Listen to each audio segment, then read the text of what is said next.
ఒక గర్భవతి మహిళ, ఆమె కేకలు, ఆమె కడుపులో ఇంకా పుట్టని ప్రాణం, ఒక బావి, అందులో వేల కథలు, కానీ ఎవ్వరూ మాట్లాడని నిజం. 1921లో మలబార్లో ఏం జరిగింది? అది నిజంగా రైతుల తిరుగుబాటా, లేదా చరిత్రలో దాచిన ఒక రక్తపాతమా? బ్రిటిష్ పాలనలో ఉన్న భారతదేశంలో ప్రజలు కోపంతో ఉప్పొంగిపోయారు. ఖిలాఫత్ ఉద్యమం, స్వాతంత్ర పోరాటం, ఇవి అన్నీ కలిసి ఒక అగ్నిపర్వతంలా మారాయి. ఈ సమయంలో మలబార్ ప్రాంతంలో ముస్లిం రైతులు అంటే మప్పిళ్ళు మరియు హిందూ జమీందార్ల మధ్య పాత విభేదాలు మళ్లీ చెలరేగాయి. ఈ సంఘటనను చరిత్రలో మలబార్ రెబిలియన్ గా నమోదైంది. మొదట ఇది బ్రిటిష్కు వ్యతిరేకంగా మొదలైంది, కానీ కొద్ది రోజుల్లోనే దాని రూపం మారిపోయింది.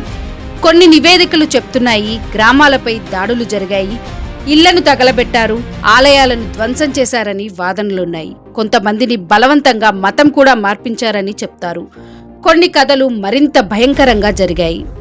మహిళలపై దాడులు జరిగాయని, అమాయకుల్ని హత్య చేశారని, గర్భవతులను పొట్ట చీల్చారని. కానీ ఇక్కడ ఒక పెద్ద ప్రశ్న ఉంది.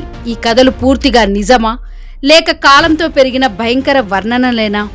ఎందుకంటే కొంతమంది చరిత్రకారులు చెప్తున్నారు ఇది ప్రధానంగా బ్రిటిష్ పాలనపై తిరుగుబాటు మరియు భూస్వామ్య వ్యవస్థపై ఆగ్రహం. అంటే ఒక సంఘటనకు రెండు వేర్వేరు కథలు ఉన్నాయి.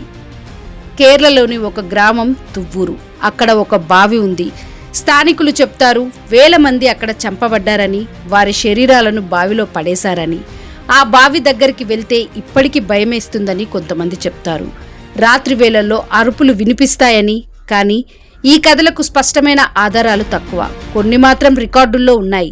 అందుకే ఇది చరిత్ర లేక మిస్టరీనా అనేది ఇంకా ప్రశ్నగానే ఉంది. భారత రాజ్యాంగ నిర్మాత బిఆర్ అంబేద్కర్ ఈ ఘటన గురించి తన రచనల్లో ప్రస్తావించారు. ఆయన అభిప్రాయం ప్రకారం ఇది తీవ్ర మతహింసతో కూడిన సంఘటన. కానీ ఇది చరిత్రకారులు చెప్తున్నారు ఇది రాజకీయ, ఆర్థిక కారణాలతో కూడిన తిరుగుబాటు అని. మలబార్ కథ ఒక సంఘటన, కానీ రెండు నిజాలు. ఒకవైపు బాధితుల కేకలు, మరోవైపు స్వాతంత్ర పోరాటం. సత్యం ఎక్కడ ఉంది? చరిత్ర మనకు ఏం చెప్తుంది? ద్వేషం పెరిగితే నిజం కప్పిపుచ్చబడుతుంది మరియు చివరికి మానవత్వమే ఓడిపోతుంది. ఇలాంటి మరిన్ని చరిత్ర రహస్యాల కోసం ఈ వీడియోను లైక్ చేసి షేర్ చేయండి. ఎన్ఐఎఫ్ మిస్టరీ ఛానల్ని సబ్స్క్రైబ్ చేసుకోండి. ఈ విషయంపై మీ అభిప్రాయాన్ని కామెంట్స్ రూపంలో తెలియజేయండి.